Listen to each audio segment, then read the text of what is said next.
Assalamualaikum warahmatullahi wabarakatuh. Perkenalkan, nama saya Ardiansyah, saya dari kelas 2C.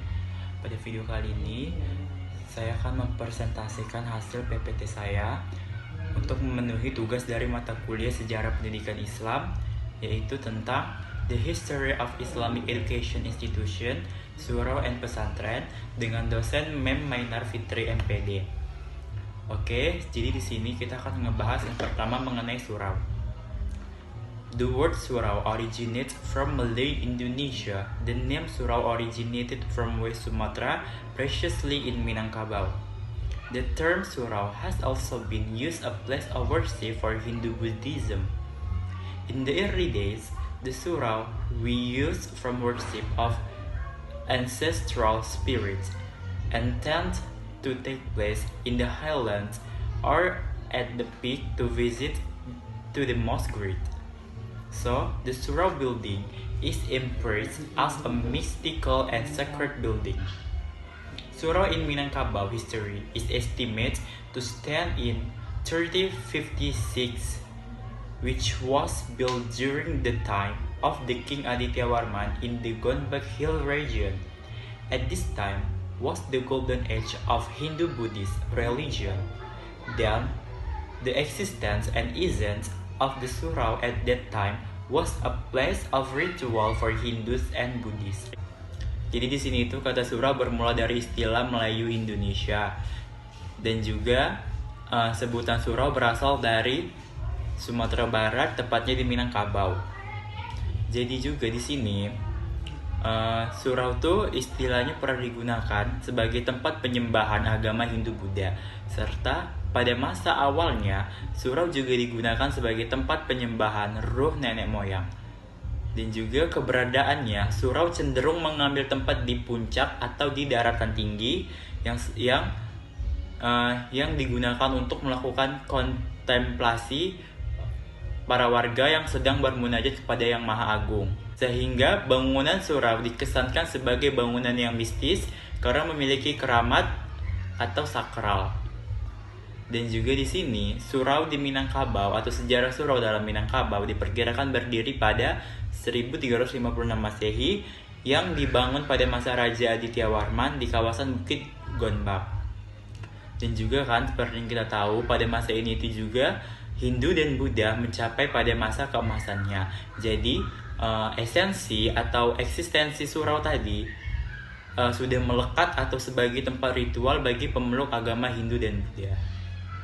After the Hindu-Buddhist influence began to recede and was replaced with Islam, surau finally experienced cultural acculturation into Islam. Surau eventually became the center of activity for Muslims, and since then the surau is no longer seen as something mystical and sacred. Surau is a media for Muslim educational activities and a place for all educational activities. Jadi di sini setelah Hindu dan Buddha tadi redup atau Hindu dan Buddha tadi sudah surut pengaruhnya dan digantikan dengan pengaruh Islam, surau itu mengalami akulturasi kebudayaan yang mana dia itu jadi pusat kegiatan bagi pemeluk agama Islam. Di sini dia bukan hanya sekedar menjadi pusat kegiatan juga, tapi dia itu juga sebagai media aktivitas pendidikan umat Islam dan juga tempat segala aktivitas sosial yang dilakukan oleh umat Islam. After knowing its role, which is so central and vital, the education of surau was mostly established in the midst of community life and no longer took the remote place as in the Hindu-Buddhist era. In its development, surau had experienced ups and downs when the end of the 17th century, which was marked by the slogan "Back to the teachings of Sharia teachings."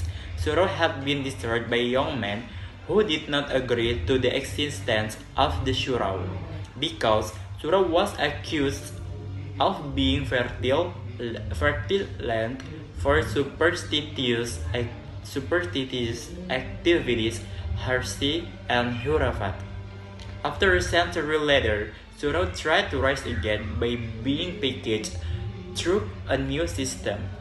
The activities are not only focused on religious activities, but have talked about problems concerning the phenomena of everyday human life. Jadi di sini setelah mengetahui bahwa perannya sangat penting atau sangat sentral dan vital gitu kan. Jadi surau tuh didirikan di tengah-tengah kehidupan masyarakat dan bukan lagi mengambil tempat terpencil sebagaimana di masa Hindu-Buddha. Jadi kan pada masa Hindu-Buddha karena dia tujuannya untuk penyembahan kepada yang maha agung atau kepada roh nenek moyang, dia kan merupakan tempat yang terpencil biar khusyuk, istilahnya seperti itu. Tapi setelah dia mengalami perubahan dalam Islam, dia itu menjadi pusat sentral pendidikan. Jadi dia itu harus di tempat yang banyak umatnya atau banyak manusianya. Jadi dia bisa didirikan sana agar pun dia bisa lebih bermanfaat bagi orang sekitarnya dan bisa menarik minat orang-orang sekitarnya. Seperti itu teman-teman semuanya, dan bisa lebih menjangkau banyak lagi untuk mengetahui pendidikan Islam yang sedang dikembangkan pada masa itu. Dan juga di sini dikatakan bahwa dalam perkembangannya surau pernah mengalami pasang surut, seperti ketika akhir abad ke-17 yang ditandai dengan kembalinya semboyan kepada ajaran syariat. Surau pernah dihancurkan oleh pemuda yang tidak setuju terhadap keberadaan surau, sebab surau dituduh sebagai lahan subur untuk kegiatan takhayul, bid'ah dan hurafat. Dan di sini juga setelah pasang surut tersebut, seabad kemudian surau itu mencoba untuk bangkit kembali dengan paket yang lebih baik lagi, atau dengan sistem yang lebih baik lagi, karena dia dikemas dengan sistem baru yang mana di sini diajarkan mengenai kegiatan-kegiatan yang tidak hanya terfokus pada kegiatan keagamaan saja, tetapi juga sudah berbicara masalah-masalah yang menyangkut fenomena kehidupan sehari-hari. Jadi di sini dibahas jauh lebih banyak, jauh lebih luas mengenai bukan hanya ilmu agama, tapi juga mengenai kehidupan sehari-hari itu yang baik seperti apa, seperti itu. Dan juga di sini selanjutnya, learning system that took place in surau at that time was still basic or elementary. The purpose of education and teaching in surau is for students to be able to read the Al-Quran rhythmically well, and the need to understand the content has not been filled. Jadi di sini juga sistem pembelajaran yang berlangsung di surau itu masih bersifat dasar atau elementari, karena di sini juga mereka hanya diajarkan mengenai membaca atau mengaji dengan irama yang bagus, karena tujuan pendidikannya itu seperti itu kan. Tujuan pendidikannya untuk bisa membaca Al-Quran dengan berirama secara baik, dan juga di sini belum dirasa keperluan untuk memahami isi kandungannya. Makanya dibilang bahwa di sini merupakan masih yang basic, masih bersifat dasar atau elementary gitu kan. Terus yang nextnya, the level of education in the surau has two levels. Namely, levels of the Quran atau low level lesson are given hijaiyah letters, juz amma, and the most important is to carry out worship. And the level of study of the book or top level, in this teaching students learn Arabic letters and memorize the text contained in the Quran. And then the source of religious literature used a reference for learning at surau are the Quran and Al-Sunnah. Entering the 19th century, the development of religious literature is increasingly due to the direct contact between Nusantara and Middle Eastern scholars. Jadi sini juga dibilang bahwa tingkat pendidikan surau itu memiliki dua jenjang, yaitu ada jenjang rendah.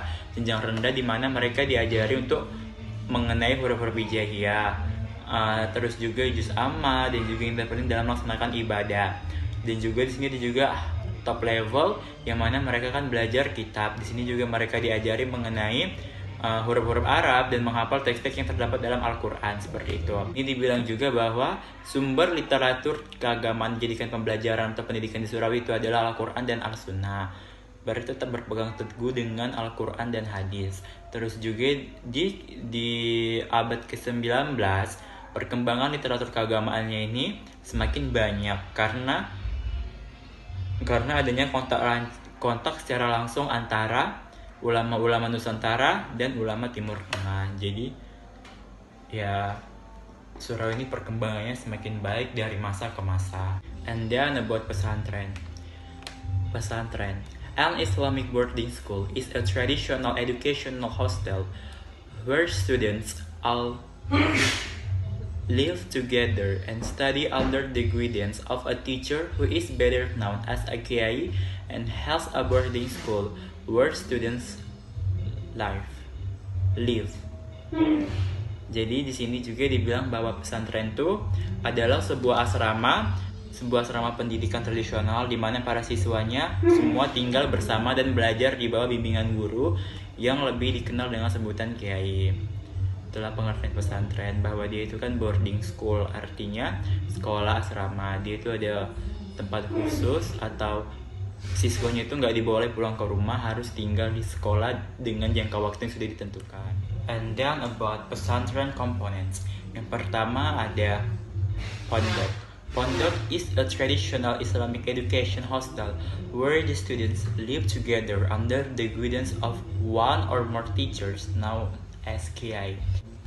Jadi sini pondok merupakan sebuah asrama pendidikan Islam yang mana siswanya atau santrinya itu tinggal bersama di bawah bimbingan seorang atau lebih guru yang disebut kiai. Jadi di setiap pesantren itu ada pondoknya. Di pondok inilah tempat tinggal para murid tadi, seperti yang aku bilang tadi kan, karena mereka nggak boleh pulang, mereka harus tinggal di pesantren untuk menuntut ilmu. Disediakanlah pondok untuk mereka tinggal. Terus yang selanjutnya adalah B, mosque.